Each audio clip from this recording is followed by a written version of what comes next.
What's up, everybody? It's your boy Mark Howard. Yo, hey, you know what time it is. We talk Cowboys here. So look, week 2 is in the books. Week 2 is in the books, and we won. Believe it or not, we won. I think it was made a little harder than it needed to be, but I guess maybe my expectations were a little higher. Had to remind myself it's an NFC East game. NFC East game is always going to be a battle for the most part. Every once in a while, we'll get some blowouts, catch you, catch you in a low point, but it's always going to be a battle there. The Giants gave us a fight, man. Looked like we was going to give that game away, but we pulled it out 40-37. 40-37 with the victory there. And, what I take away from it, put some spec on Dak Prescott's name. But I do understand it's a regular season. I get both. I hear from people that want to complain about guys need to be putting better respect on Dak. I get guys who are outside the Cowboy realm that want to tell us that. I said, nobody's disrespecting Dak. This, if you lose this game, whatever, it wasn't Dak's fault. Nobody said it was. Nobody said it was. We understand when it is. The problem is what people have to get and understand that when there are people out there, there's a faction of Cowboys fans that want to get rid of Dak. But the thing is that what you're worried about with Dak is his play in the playoffs. Now, he's not the only quarterback we've had since Troy Aikman that hasn't gotten past the second round. He's just the latest. And the problem is he looks good. And so the expectations going into late December and January are higher. And when it gets let down, it's a big letdown. And it's been a while. And the longer we're the longer we're not getting to the championship and winning a championship, because that's what it's about, winning championship, not just getting there, it makes it harder. But Dak is a very good quarterback. He's one of the top 10 quarterbacks in the league. He's one of the top 10 quarterbacks in the league. You can say what you want about the others. I understand that. But playoff-wise, he hasn't been top 10. All right? There's 14 teams that make the playoffs. He hadn't been top 10. So, try to get my ums out the way. We have to understand that. So, Dak played very well. I think also what we're looking at, Javonte Williams is coming along. Javonte Williams had the injury, was bad, and like I've heard before when people have said that, with Sean Payton and Denver, they did let him go. Word was saying, I know I'm listening to other people talking about that close to Sean Payton and talking to him and say, look, he can run. We just had to go a different direction. He's good. Give him time. He looks good. Miles Sanders ran well. He didn't fumble. So, but the game was a stat filled. Offensively, as I said, I'm going to offensive. Dak threw for 361 yards. He was 38 of 52. Had to pass 52 times. Don't like for him to have to pass over 40 times. Don't really want to see him pass for over 40 times. That's not to our best interest for any quarterback in my mind. And particularly for Dak. But he handled it. Had a 96.7 rating. 2 interceptions, I'm sorry, 2 touchdown passes and 3 interceptions. Forgive me on that. Javonte Williams had 97 yards rushing off of 18 rushes. So he averaged over 5 yards a carry. So did Dak Prescott with the 3 runs he got. Especially that big one down the line to set up Brandon Aubrey, who is now the best kicker in football. He's the best kicker in football. Most accurate and can kick it from the furthest length consistently. I don't want to jinx him, but he's just, from what he's been doing so far, this is what we have to say. But he had 17 yards out of 3 carries. But anyway, Miles Sanders had 5 carries, 15 yards. And Turpin had a couple of runs there on the reverses. Passing-wise, CeeDee Lamb, good game, 9 receptions, 112 yards. Had a big 33-yard one. Jake Ferguson had 9 receptions, 78 yards. Pickens had a better game than his first game, but he's going to have more. 5 receptions for 68 yards and a touchdown. Got him a tub there. Cavante Turpin, a nice game as well, catching a touchdown pass with 4 receptions and 47 yards. So the ball was going around with that much passing. The ball was going around and spreading, and George Pickens is drawing pass interference. He is drawing PIs. His value and I mean, seriously, his numbers may not be great in yardage, but what he's drawn in PIs is over 100 yards, almost 200 yards, I bet. He's got a few of them. He's definitely got a few of them going, and I like it. Again, Javonte Williams, I like. He runs hard. He had a 30-yard touchdown run, breaking some tackles. You think you got him, you don't. He breaks off, and he has the speed to take it to the house. He's looking good. Can't put anything by that with Javonte. He moves the needle. He makes the defense have to respect it. We just have to kind of not put ourselves in certain more predictable situations. But offensively, I was pretty pleased and pretty happy with that. Now we got to go over to the defensive side. Gave up 37 points to a below average offense. Secondary. We knew in a sense that things were going to be rough. We did get our corners. We did lose Bland. Bland's going to be out for a couple of weeks. But it's our safeties. Look, we play with Eberflus. We're going to play majority zone. There's a man-to-man in there, and Trayvon got beat. Look, you're going to get beat. I don't care. You can talk about Dion on the island and Revis Island, and with Darrell Revis. Those are the only ones I know that you really could put and you'll stay away from them. But they've gotten beat before. Any cornerback's going to get beaten. I'm not putting Terrell Diggs in their category. He's been a good corner. He's coming back from that injury. But he got beat. But we do know, everybody knows, no secret, that Russell Wilson thrives on the deep pass. Playing man, or even in the zone, we're in a too deep safety look. And Donovan Wilson just can't cover. He cannot run, stay with a statue. Just look at him. Now, listen to people talk about, listen to his technique. He backpedals. He doesn't know how to come out, swivel his hips and come out into the stands, pick the receiver that they're looking to go deep and go out there and get deep and get beyond the ball.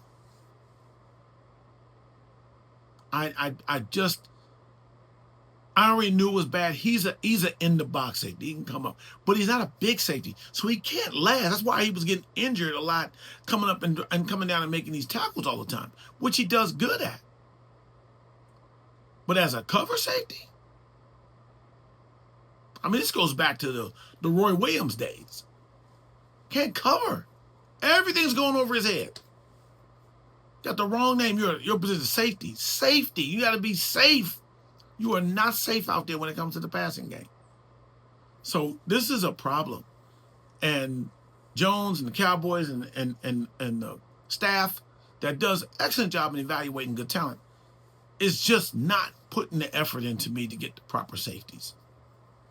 Eberflus plays his zone. The other thing that's the problem too, we don't have the pass rusher. I thought maybe with an even balance and a good middle that Williams,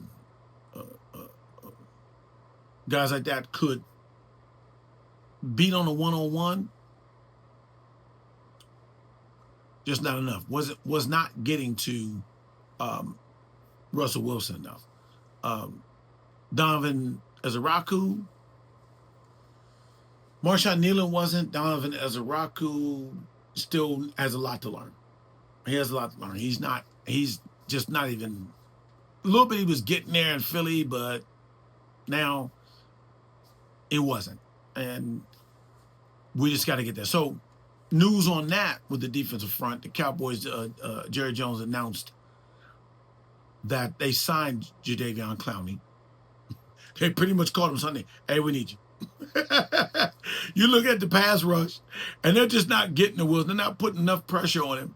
And he was like, before, I'm pretty sure that was done before the game. Hey, look, all right, I'll give you what you want. We need you. Come on in here. So, Jadeveon Clowney, look, Jadeveon Clowney is not Jadeveon Clowney of old.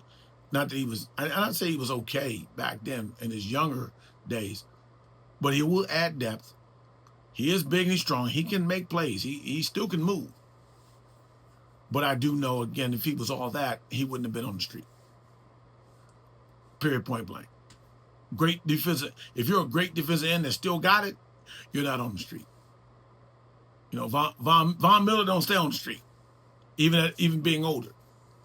But it will add some depth for Williams, Nealon, Ezaraku.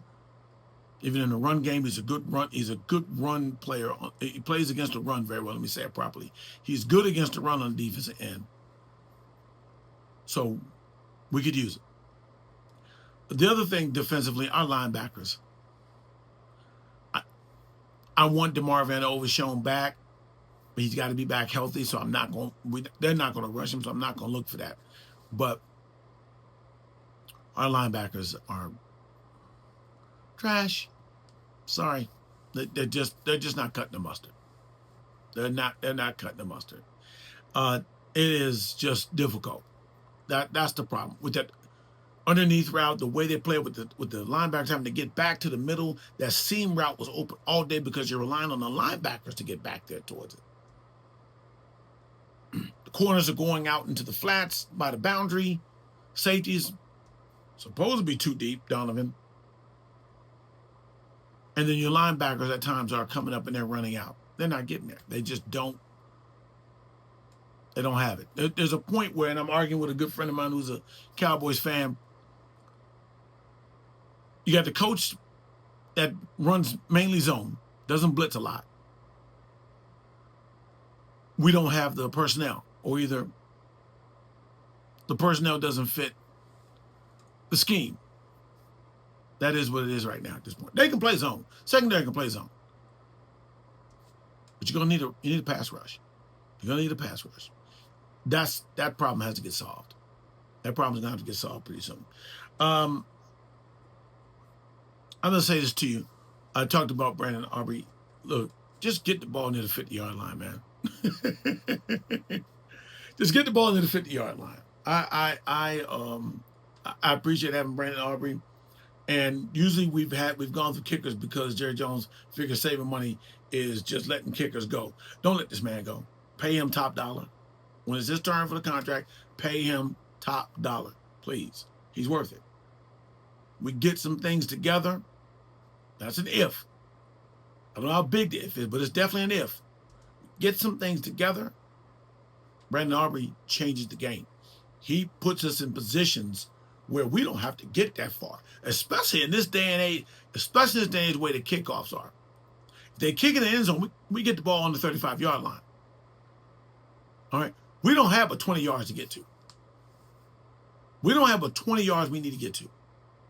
And we're well into Aubrey's range. So our passing game and our offense is good enough to get us that. So I did find out Cooper Beebe is looking to be out injury tune. I'm going to change the tune here. Cooper Beebe is going to be out 6 to 8 weeks with a sprained ankle. He's been doing well.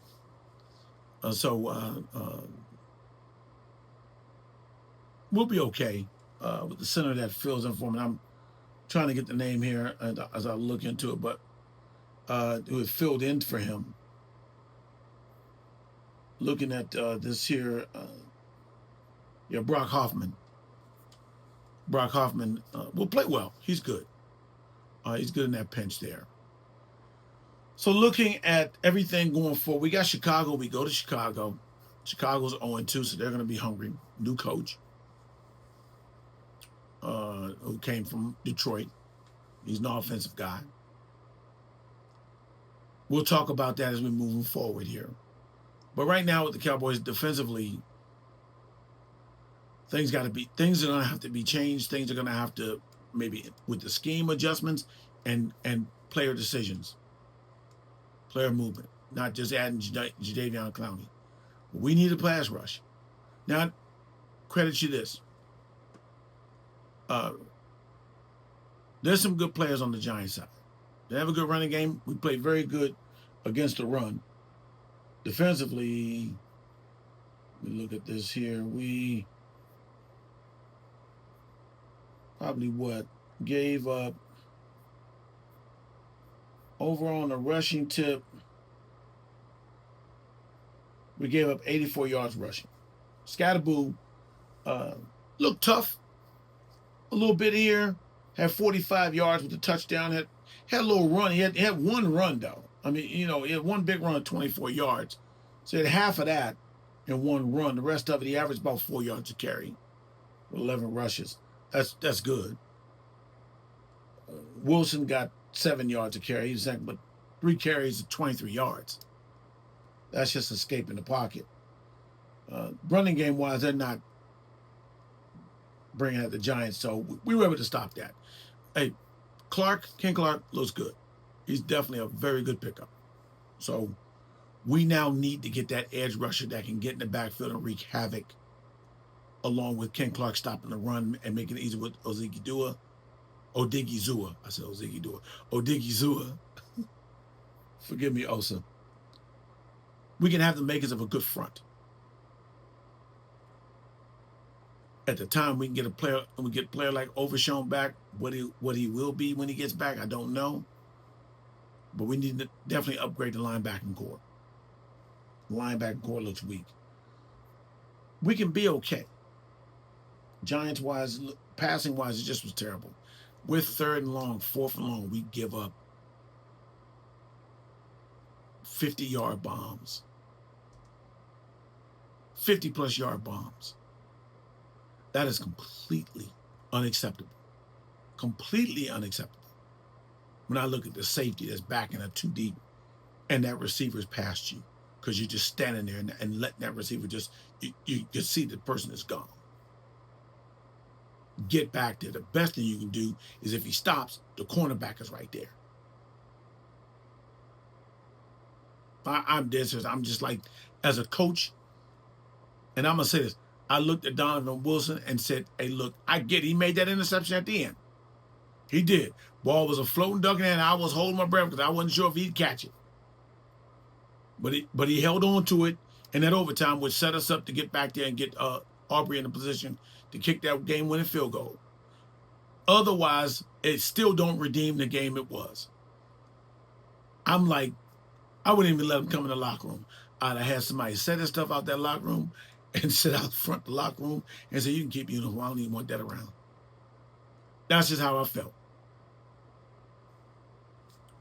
Cool heads will prevail. But anyway, that's it for me. We'll get going the rest of the week here talking about getting ready for Chicago. We'll prepare on thoughts of that and things that's going on news for the week. Hey, we're 1-1. I'll take an ugly win over a so-called good loss because there's no such thing as a good loss. Anyway, we'll see you tomorrow. This is Mark. I appreciate you. Please subscribe. Please subscribe. Please hit like. Share the video. We appreciate it. We appreciate you fans coming out and watching. Appreciate you haters want to come in, take a look, talk a little trash, whatever you want to do. I'm not mad at you. But we talk Cowboys here, whether you like it or not. Peace. God bless to everybody.